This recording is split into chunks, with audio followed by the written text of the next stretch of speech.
ओम नमो भगवते वासुदेवाय। नमस्कार दोस्तों, आप सभी का हमारे चैनल में बहुत बहुत स्वागत है। दोस्तों, माघ मास के शुक्ल पक्ष की एकादशी को जया एकादशी या फिर अजय एकादशी के नाम से जाना जाता है। यह अत्यंत पुण्यदायी और कल्याणकारी एकादशी है। तो आज मैं आपके साथ विधि शेयर कर रही हूँ। वैसे तो बेसिकली सभी एकादशियों की जो विधि होती है वो लगभग समान होती है, बस थोड़ा बहुत अंतर आ जाता है क्योंकि इसमें विष्णु भगवान का विशेष रूप से पूजन किया जाता है। तो देखिए, मैंने एक चौकी के ऊपर पीला कपड़ा और साइड में रंगोली, तुलसी माँ को यहाँ पर विराजमान किया है और साथ में विष्णु भगवान हैं। देखिए कितना प्यारा दृश्य लग रहा है। विष्णु भगवान और तुलसी जी साथ साथ हैं और एक पुष्प हार मैंने पहले से ही चढ़ा दिया है। तो इस प्रकार से मैंने सारी तैयारी कर ली है। आप छोटी मोटी कोई ऐसी भी रंगोली अवश्य रूप से बनाएं। और यहाँ पर मैं साइड में दीप प्रज्वलित कर रही हूँ। और इसके बाद में दोस्तों, माघ माह की जो एकादशी होती है इसमें तिल का बहुत ज़्यादा महत्व होता है। और वैसे एकादशी में हमें चावल का प्रयोग नहीं करना चाहिए, एकादशी में तिल का ही प्रयोग करना चाहिए। तो गणेश जी को हम तिल के ऊपर विराजमान कर देंगे। आप चाहें तो ये पूजन अपने घर के मंदिर में भी कर सकते हैं, अलग से चौकी लगाने की कोई आवश्यकता नहीं है। इसके बाद में हम स्नान करा देंगे। दोस्तों, अगर आप इसका व्रत भी नहीं करते हैं तो भी आपको एकादशी के दिन भगवान विष्णु का, लड्डू गोपाल का या फिर राधा कृष्ण का पूजन अवश्य रूप से करना चाहिए। इसके बाद में हम पंचामृत से स्नान करा देंगे। देखिए, पंचामृत से मैं डायरेक्ट स्नान नहीं करा रही हूँ। इस प्रकार से देखिए प्रतीकात्मक स्नान होता है। इस तरीके से 3 बार छुआ करके एक पात्र में हम पंचामृत को डाल लेंगे। तो इस प्रकार से हम सुबह शुद्ध होकर के पीले वस्त्र धारण करें, पूर्व दिशा की ओर मुख करके बैठ करके ये पूजन आप करें और खुद का भी शुद्धिकरण करें, ईश्वर का आवाहन करें, फिर उन्हें पंचामृत से स्नान कराएं, उनका टीका करें।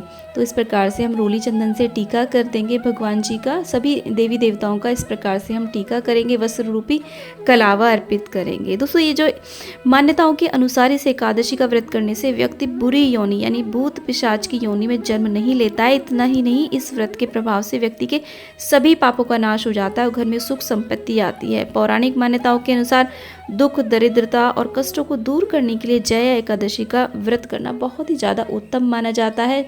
जो व्यक्ति इस एकादशी का व्रत करता है उसको ये समझिए हजारों वर्षों तक वो स्वर्ग में वास करता है। तो देखिए, हमने अक्षत की जगह पर यहाँ पर सफ़ेद तिल अर्पित किया। आप चाहे तो काले तिल भी अर्पित कर सकते हैं।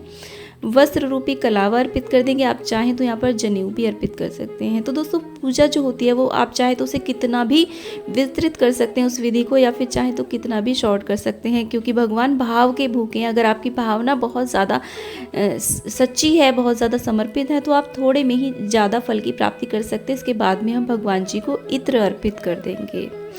तो जया एकादशी के प्रभाव से मनुष्य ब्रह्म हत्या जैसे पापों से भी छूटकर मोक्ष को प्राप्त हो जाता है और भूत पिशाच आदि योनियों से मुक्त हो जाता है। यदि मनुष्य एकादशी का व्रत करें तो यज्ञ, जप, तप, ध्यान, दान आदि सभी उसके पुण्य कर्म फलित हो जाते हैं। तो हमने भगवान गणेश जी को लाल पुष्प और दूर्वा अर्पित किए। भगवान विष्णु क्योंकि पीताम्बरधारी हैं तो इन्हें पीले पुष्प अत्यधिक प्रिय है। यदि मिल पाते हैं तो अर्पित करें। तुलसी माँ को लाल पुष्प हम अर्पित करेंगे। आप यहाँ पर तुलसी माँ का श्रृंगार भी कर सकते हैं, उनको श्रृंगार अर्पित कर सकते हैं। इसके बाद में हम जल का भोग लगाएंगे सर्वप्रथम भगवान जी को। आप यहाँ पर कलश की भी स्थापना कर सकते हैं। मैं जल में तुलसी दल डाल करके अर्पित कर रही हूँ। उसके बाद में हम एक दीप प्रज्वलित करेंगे, भगवान जी को धूप दीप दिखा देंगे। जब आप सुबह का पूजन करते हैं तब आप अपने व्रत का संकल्प ले पीले आसन पर बैठ कर के पूजन करें। और ये जो पूजा है ये आपको सुबह के समय करनी होती है, लेकिन किसी कारणवश समय नहीं है तो आप शाम को भी कर सकते हैं। तो देखिए, ये एक फलाहारी व्रत होता है, तो इसमें आप कोई भी अन्न का भोग प्रसाद ना लगाएं जिसे आप ना खा पाएँ। भगवान गणेश जी को मैंने ये पंचमेवा का प्रसाद लगाया है और भगवान विष्णु को आप जो भी भोग प्रसाद अर्पित करें उस पर तुलसी दल अवश्य डालें। पंचामृत अवश्य रूप से विष्णु भगवान को अर्पित किया जाता है और फाग का महीना आने वाला होता है, तो इस समय आप भगवान जी के पूजन में अबीर और गुलाल का विशेष रूप से प्रयोग करें, उन्हें ये ज़रूर अर्पित करें।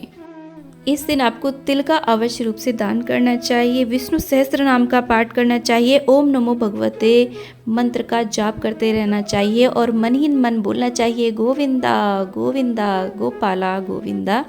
इसके बाद में एकादशी महात्म्य की जो पुस्तक है उसका पूजन करके हम हाथ में कुछ तिल रख करके कथा का वाचन करेंगे, पढ़ेंगे या फिर सुनेंगे, तो इससे बहुत ज़्यादा पुण्य प्राप्त होता है।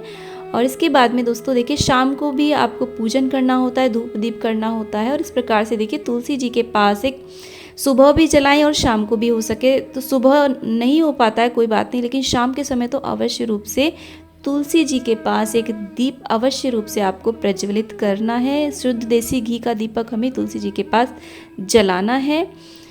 दोस्तों एकादशी का व्रत दशमी तिथि से ही प्रारंभ हो जाता है। दशमी तिथि को एक समय सात्विक भोजन करते हैं, एकादशी का व्रत करते हैं, द्वादशी के समय पारण करते हैं। इसके बाद में हम कपूर से आरती करेंगे।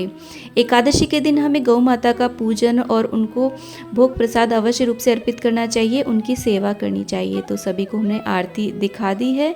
इसके बाद में आप चाहें तो यज्ञ कर सकते हैं। इस दिन गुड़ और तिल से अवश्य रूप से आपको हवन करना चाहिए। एकादशी माघी एकादशी है तो इस एकादशी में तिल का बहुत ज़्यादा महत्व होता है। और अग्नि में आप इस प्रकार से सूखा नारियल भी घी में लगा करके अवश्य रूप से अर्पित करें। और आप चाहे तो कोई भी मंत्र बोल सकते हैं। ओम गणपते नमः स्वाहा, ओम नमो भगवते वासुदेवाय नमः स्वाहा, ओम विष्णवे नमः स्वाहा। पितृदेवताओं के नाम की और सभी नवग्रह के नाम की आप आहुतियाँ इसमें दें। इस प्रकार से आपका एकादशी का पूजन संपूर्ण हो जाएगा। कुछ दक्षिणा अवश्य रूप से आप भगवान जी को अर्पित करें। तो दोस्तों वीडियो को ज़्यादा ज़्यादा शेयर करें, लाइक करें, चैनल को जरूर सब्सक्राइब करें। ओम विष्णवे नमः। दोस्तों मिलते हैं नेक्स्ट वीडियो में, तब तक के लिए बाय बाय।